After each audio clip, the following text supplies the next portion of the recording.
We've located the Nemesis. Proceeding with the operation. In its damaged state, that Nemesis will attack anything. You'll need to disable it first.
Live grenade!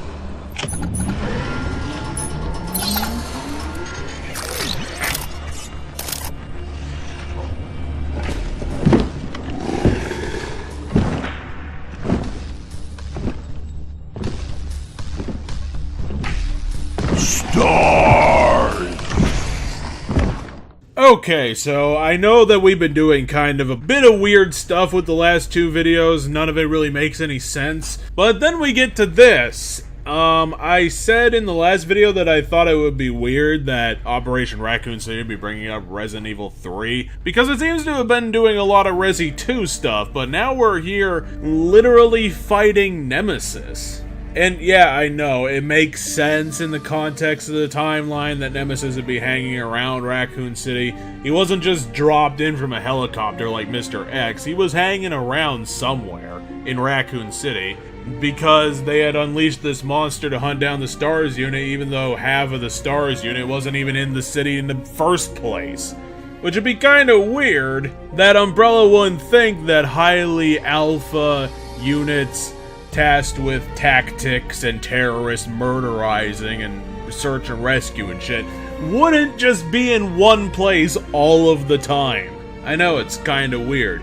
And here's the other weird thing. The Nemesis boss fight is probably the best thing that Operation Raccoon City has going for it. Like, it's still not super interesting, it's definitely below Nemesis's pay grade, but it's the best thing that Operation Raccoon City has done because they didn't completely fuck it up.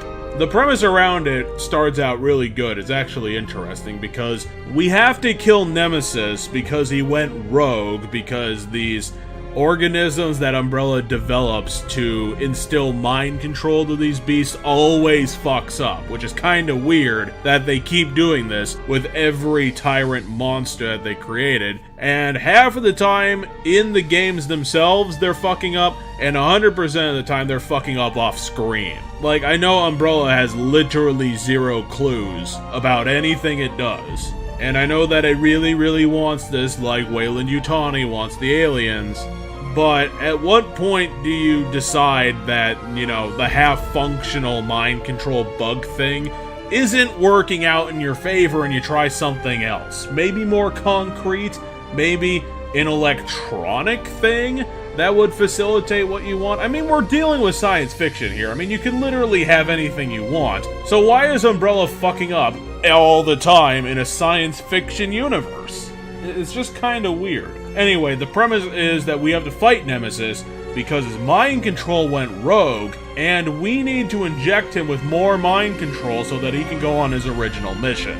Which is actually an interesting premise for a boss fight. We're killing him to make him an even more murdery murder machine. It's pretty cool. And then the soldiers that are being sent in by the US Army, because in this timeline, the United States sent in armed forces to deal with the zombies rather than nuclear detonation.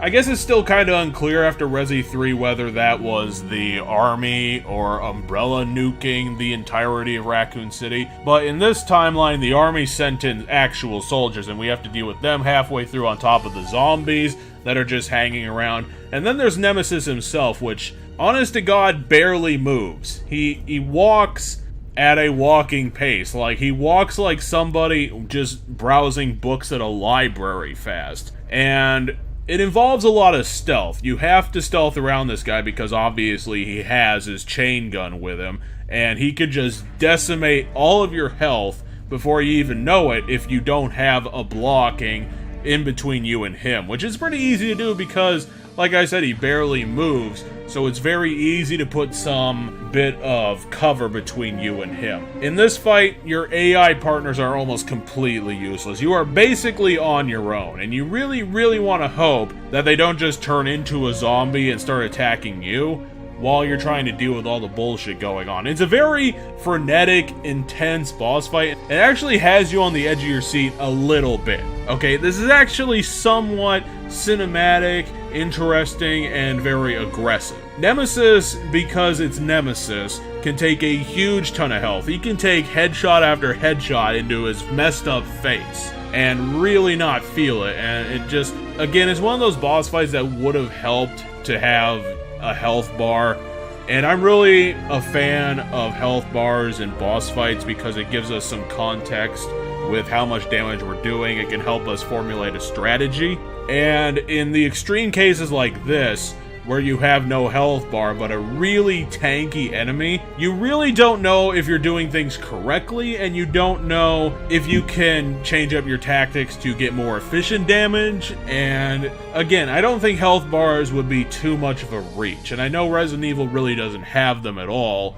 which is fine if they're able to ramp up the boss fight, give up some different phases and stuff, because having something like this where it really doesn't change can really confuse the player, which isn't good in a boss fight. In a boss fight, you want to have straight, clear rules, otherwise it kind of starts screwing things up.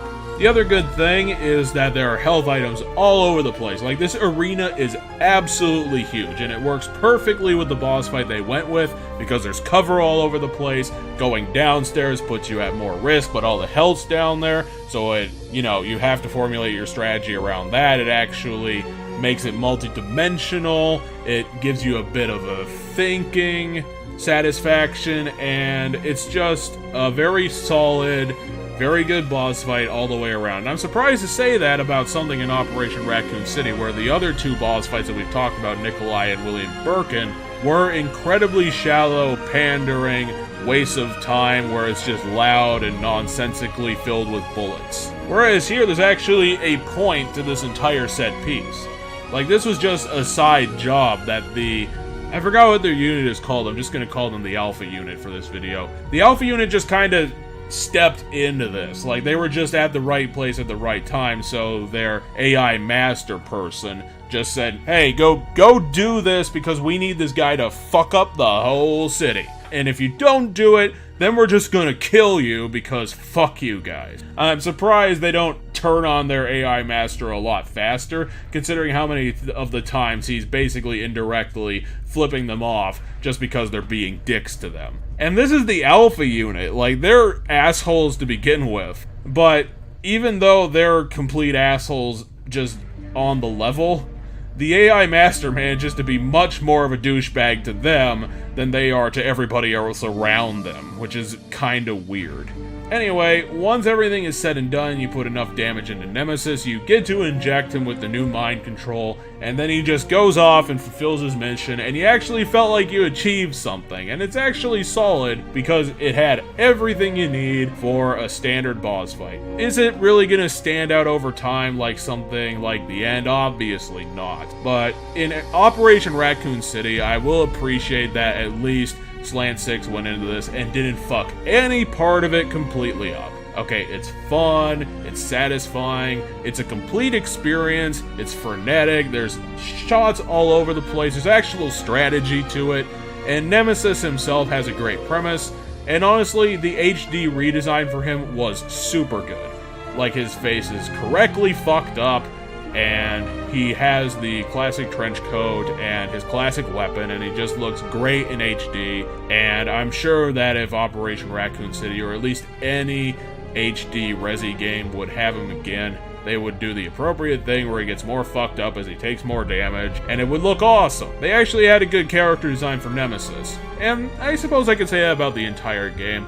As boring as their interpretations of the Resi 2 and Resi 3 assets, they do have a good art style to the game that brings across the HD-ness of the new technology while being true to the original design that they went with. We're going to see this a couple of times in other boss fights, but it's definitely one of the good things that they did with Nemesis, on top of actually designing the boss fight to be a complete boss fight rather than just some sort of distraction along the road just for the sake of having the nostalgia references in the game, rather than actually having anything to do with the references that would put a new spin on them, instead of just saying, hey, here's this well-known character. Do you love us yet? We put in William Birkin. Can you believe it? Of course I can believe it. This is fucking Resident Evil 2's timeline. I'd be surprised if William Birkin didn't show up here. He makes so many appearances, I'm surprised there aren't 10 clones of this guy just running around Raccoon City